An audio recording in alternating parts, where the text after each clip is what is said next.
ना तो सदा क्रोध ही करना चाहिए और ना सदा ही कोमल बने रहना चाहिए। विवेक पूर्वक देखना चाहिए कि इस समय आवश्यकता किसकी है, तेज धारण करने की या शांत होकर सहने की। जो इस विवेक को नहीं धारण करता है वो अपने सतमार्ग को खो देता है। अब आपके गुरु निंदा कोई कर रहा है, इष्ट निंदा कर रहा है, धर्म विरुद्ध आपके साथ व्यवहार कर रहा है, एक बार क्षमा करने का अवसर है। पहली बार जिससे मिले हो और वो गलती कर रहा है तो उससे क्षमा कीजिए। एक बार सावधान, अब दोबारा शब्द नहीं, एक बार क्षमा। अगर दोबारा तो आप में सामर्थ्य हो तो जबान बंद कीजिए, नहीं कान बंद कीजिए और वहां से निकल जाइए। दंड देने की सामर्थ्य अपने लोगों में नहीं, क्योंकि ईश्वर दंडधारी है, हम उनके दास हैं, वो देख लेंगे। अपने को हट जाना चाहिए। उस सभा में, जिस सभा में अधर्म बर्ताव हो रहा है, यदि आप बैठे रहे तो उसी अधर्म के आप भी भागी बनेंगे। जिसमें संत निंदा हो रही, भगवत निंदा हो रही है, अगर वहां आप चुपचाप बैठे हैं, विरोध नहीं कर रहे हैं, तो वही पाप आपको भी लगेगा जो निंदा करने वाले को लगेगा। इसलिए या तो उठ के वहां से चल दें और या फिर उसका विरोध करें, सभा में खड़े होकर उसका विरोध करें कि आप ऐसा नहीं कर सकते। इसके करने से आप पाप से बच जाएंगे। अवसर देख करके कभी कभी शांत होना पड़ता है और कभी कभी भयंकर रूप भी धारण करना पड़ता है। इससे वो अपने परमार्थ को बचा लेता है। तुम्हें क्षमा का अवसर बताता हूं, जैसा मनीषी पुरुषों ने अनुभव करके सिद्धांत लिखा है। जिसने कभी तुम्हारा एक बार उपकार किया हो जीवन में, बड़े से बड़ा अपराध बन जाए तो उसको एक बार माफ कर दीजिए, क्योंकि उसने उपकार किया। कभी थोड़ा भी तुम्हारा हित किया है और उससे यदि अपराध बन जाए तो पहले के उपकार का स्मरण करके बिना दंड दिए उसे छोड़ देना चाहिए। जाइए, इससे तुम्हारा क्षमा बल बढ़ेगा। जिससे अनजान में अपराध हो गया है आपके साथ, उसे पता नहीं था, उसको क्षमा कर दीजिए। क्योंकि सबके लिए सर्वज्ञता सुलभ नहीं है। वो अज्ञानी है, अज्ञान के कारण अपराध बन गया तो क्षमा कर दीजिए। पर जिसको एक बार क्षमा कर दिया है और फिर वही अपराध तुम्हारे साथ कर रहा है, तो फिर उसके लिए क्षमा शब्द का प्रयोग नहीं, क्योंकि अब वो फिर तुम्हारे लिए बहुत हानिकारक हो जाएगा। उसके अपराध निवारण के लिए फिर कानून व्यवस्था है, धर्म व्यवस्था है। जो जानबूझकर तुम्हारे साथ बार बार अपराध कर रहा हो, उसको अब क्षमा करना ठीक नहीं है। ये शास्त्र क्या कहता है।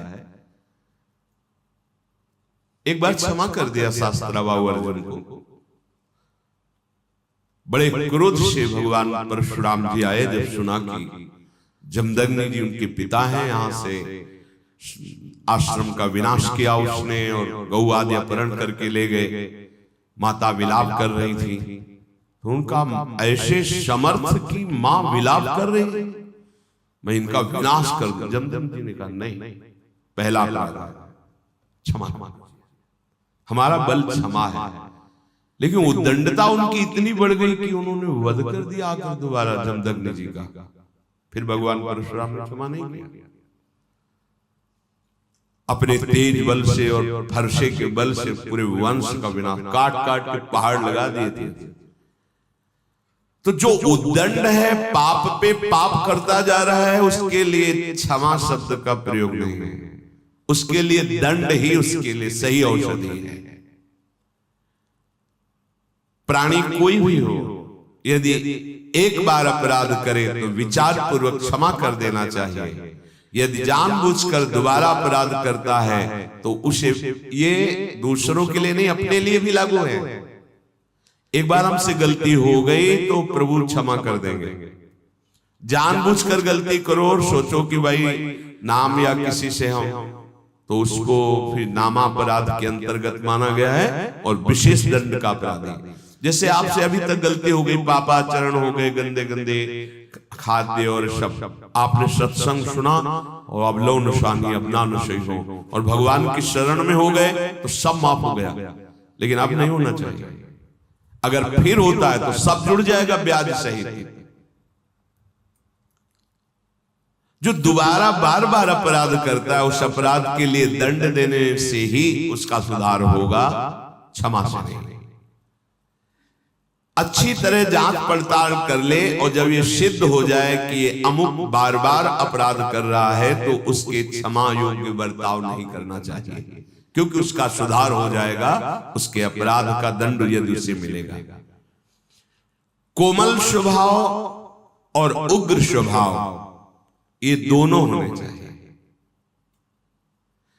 अगर कोमल ही स्वभाव एकदम बनाए रखोगे तो फिर धर्म का भी पालन नहीं कर सकते हो। कई बार जैसे कहा है कि आपकी दृष्टि में पावर होना चाहिए। आप देख के मुस्कुरा दिए, आप ऐसे सरल ढंग से देख, कोई भी आपको बात करेगा, छेड़ेगा, परेशान करेगा, अंदर से भगवत चिंतन चल रहा है, सबके प्रति भगवत भाव है, लेकिन आपकी दृष्टि में बचाइए अपनी दृष्टि को, तो आपकी दृष्टि में सामर्थ्य आ जाएगी। ऐसे ही आप जो देखते रहते हैं आपकी दृष्टि शक्तिहीन होती रहती है। संत अपनी दृष्टि को, तो जितना आप अपनी नेत्रेंद्रिय को बचाए, फिर आप देखेंगे तो सामने वाले के अंदर जो अपराध वृत्ति भयभीत हो जाएगा। दृष्टि में बहुत ताकत। सगर के जो 60,000 बड़ी मनमानी करके किसी ने घोड़ा बांध दिया था कपिल आश्रम में, भगवान कपिल देव जी तो अपने ध्यान में बड़ी उद्दंडता शुरू कर दी आश्रम, तो केवल देखा ही था, भस्म हो गए। संकल्प नहीं किया था, ऐसा शास्त्र में लिखा है कि उन्होंने संकल्प किया हो जाओ भस्म, ऐसा कुछ नहीं, केवल देखा ही था, भस्म हो गए। उन्हीं के उद्धार के लिए तो भागीरथी गंगा जी का प्रादुर्भाव भूतल पर पड़ा।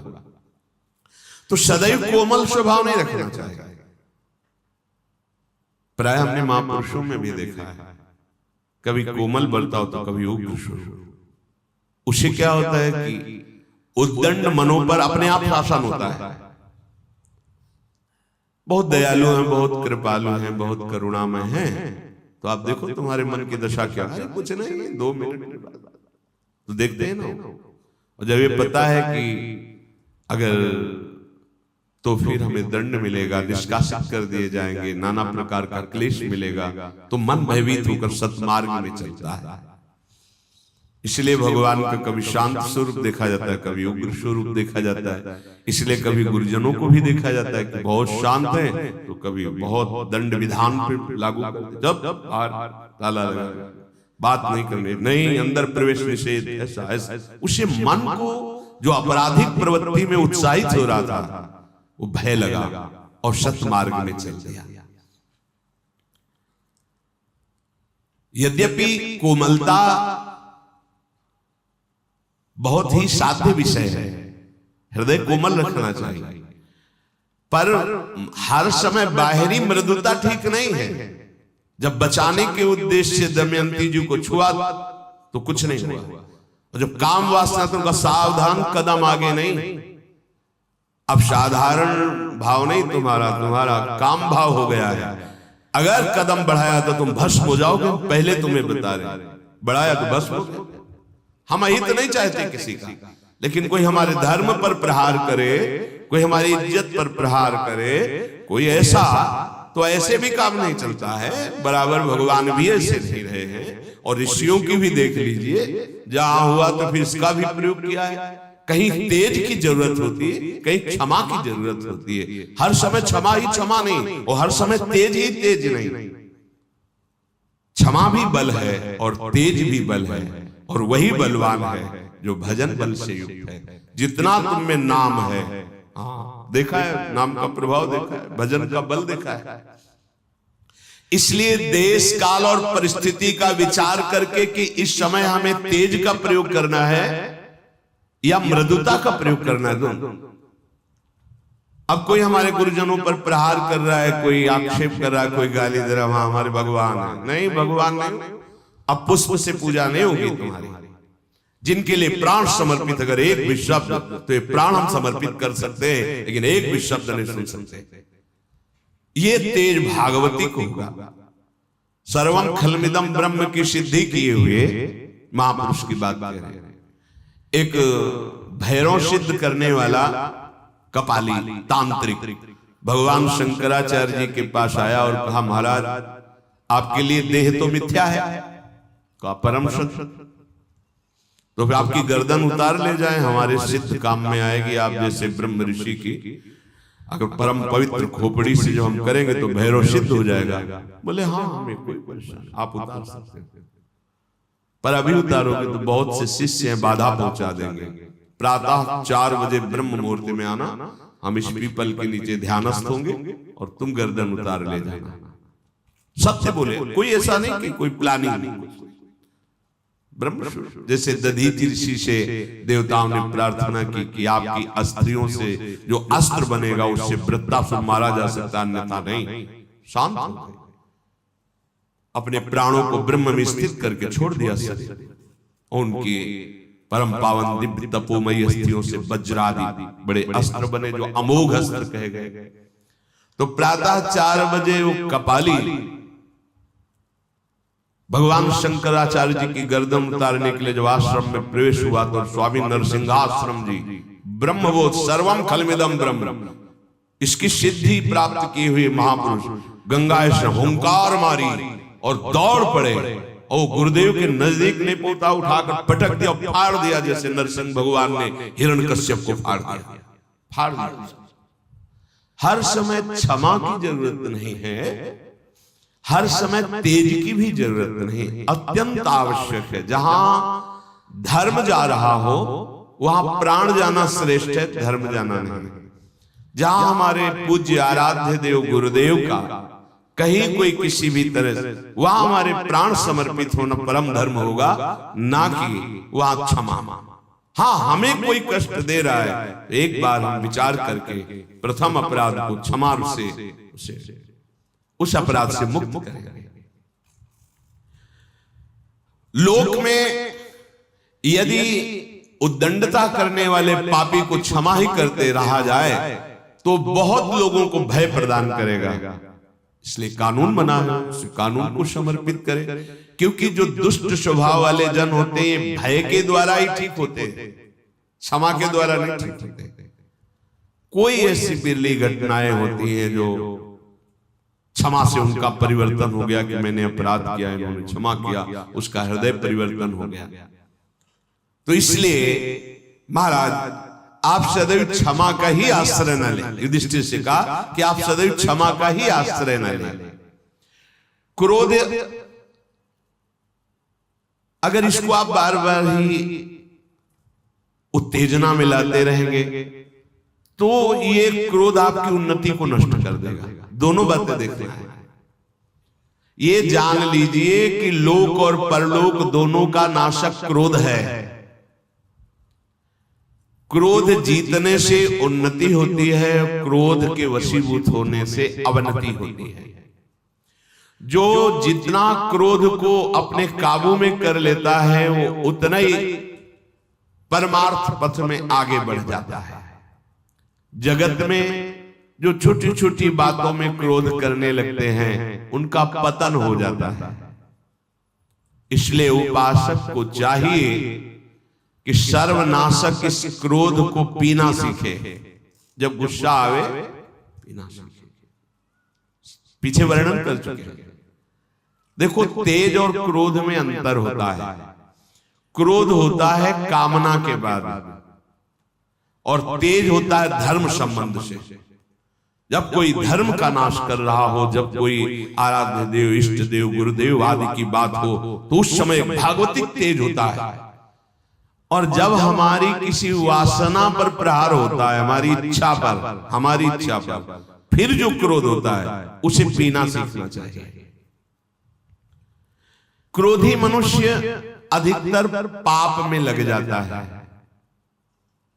अपने माता पिता को पीटते हैं, देखा है, ऐसा देखा है। क्रोध के वशीभूत होकर पूज्य जनों का अपमान करते हैं, क्रोध के वशीभूत होकर के जिनकी स्तुति करना चाहिए उनकी निंदा करते हैं, गाली देते हैं। क्रोधी मनुष्य समझ नहीं पाता कि क्रोध के लिए कार्य का क्या निर्णय किया गया है। नहीं, बस क्रोध आया तो स्मृति का अपहरण कर लेता है। कामा संजायते क्रोधा क्रोधा स्मृति विभ्रमा।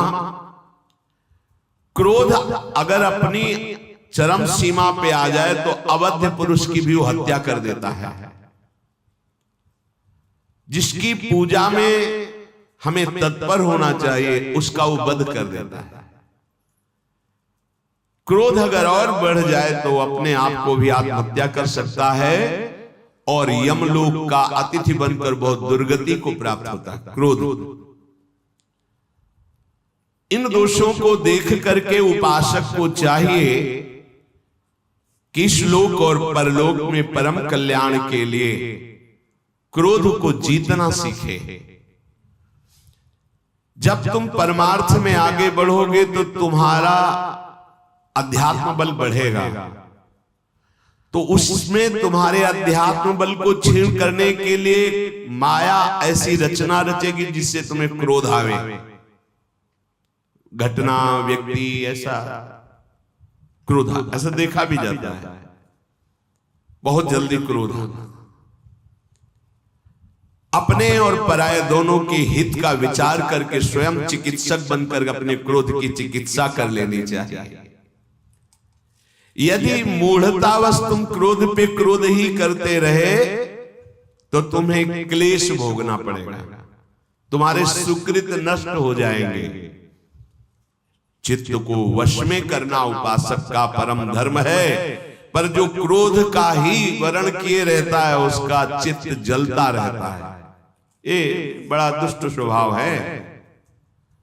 शांति से बैठे, चिंतन आ गया, 5 वर्ष पहले उसने ऐसा कहा था, क्यों कहा था उसने ऐसा, और जलन शुरू और बस गुस्सा, बहुत सावधान, राधा राधा राधा राधा राधा राधा, तुरंत हटाइए, राधा राधा राधा। उपासक के लिए सामर्थ्य यही कि अपने क्रोध को रोकना ही सर्वोत्तम साधना समझे। विद्वान उपासक शक्ति संपन्न होने पर भी क्रोध को प्रकट ना करे, शांत भाव से सहे। यदि क्रोध का प्रादुर्भाव बार बार बाहर करते रहोगे तो तुम आनंद के भागी नहीं बन पाओगे। इसलिए बलवान या निर्बल, विज्ञ या अनविज्ञ, कैसा भी व्यक्ति सामने आवे, यदि तुम्हारे सामने तुम्हें क्रोध दिलाने की चेष्टा कर रहा है तो तुम सह जाओ। बात समझना, जहां ना सहने की बात कही गई वहां संत शंभु श्री पद अपवादा कही सुनीता मर्यादा काटी जय जीव तासु जो बसाई श्रवण मुद न चले पराई। भगवती उमा जी शिव पुराण में पढ़ा, बहुत कठोर तप में संलग्न है महादेव जी के लिए। ये सप्तऋषियों के बाद की बात है, जब सप्तऋषि गए उसके बाद की बात। तो भगवान महादेव जी एक ब्रह्म ऋषि के रूप में गए। तो ये सिद्धांत है कि चाहे आप आसन पे बैठे हो, अगर आपका ध्यान बाहर है और आपको पता चला कोई संत आया है तो खड़े हो जाना चाहिए आसन से। ये मर्यादा है, नहीं तो आपका तप क्षीण हो जाएगा। प्रणाम करो, चाहे भले छोटी अवस्था को, आपके सामने आया है वो अतिथि है, भगवत स्वरूप है, और आसन दीजिए और फिर मधुर वार्ता कीजिए। क्या सेवा करें आपकी, बस इतना। ऐसा ही भगवती ने किया, खड़े होकर प्रणाम किया, आइए विराजिए। क्या सम्मान करें, क्या स्वागत करें। होगा स्वागत की बात नहीं, हमने सुना महादेव जी को पति बनाना चाहते हो। हाँ हाँ, ये तो हमारा दृढ़ निश्चय है। तो क्या है उस भूत भावन में, चिता की भस्म लगाता है, भूतों का सरदार है, न कोई महल है न कोई व्यवस्था है। आप इतनी सुंदर, और उनको गले में मुंडों की माला, सर्प की माला, जटाजूट का भवंडर, भस्म लगाए घूमता है, उसको तुम पति वरण करना चाहती हो। भगवती ने कहा बस बस बस, यदि आपको आतिथ्य रूप में स्वीकार ना किया होता तो पहली दृष्टि में ही तुम्हें भस्म कर देती। तुमने हमारे प्रीतम की निंदा की। बस अब अगर एक भी शब्द आप बोले तो आप परिणाम समझ सकते हैं। पर काय को रुके भगवान शिव फिर शुरू कर। भगवती ने कहा कि हमारे पिता हिमालय भी ब्रह्म ऋषियों का सम्मान करते हैं और हिमालय के आश्रय में ही रहकर वो सिद्धि प्राप्त करते हैं। इसलिए मेरा विचार हुआ कि जिसका आदर करना चाहिए उसको तो भस्म नहीं करेंगे, पर इन कानों ने शिव निंदा सुनी, इसलिए मैं अपने शरीर को अभी भस्म कर प्रकट हो गए। मानो नहीं, बस बस महादेव जी नहीं, कोई और नहीं, मैं स्वयं। मैं देख रहा था। कब तक देखते रहोगे? बोले बस अब लगन ही छटने वाली है। तो अपने आराध्य देव और इष्ट देव की कोई अवहेलना करे, धर्म की अवहेलना हो और हम क्षमा क्षमा, ऐसा उस समय नहीं, ऐसा नहीं, फिर आप पतित हो जाएंगे, फिर ऐसा नहीं। लेकिन अगर हमारी कोई इच्छा के विरुद्ध तो हमें सहना चाहिए। सहनशीलता हमारा परम धर्म है। झूठ से सत्य बहुत ऊंचाई पर है, क्रूरता से दयालुता बहुत ऊंचाई पर है। तेजस्वी वही है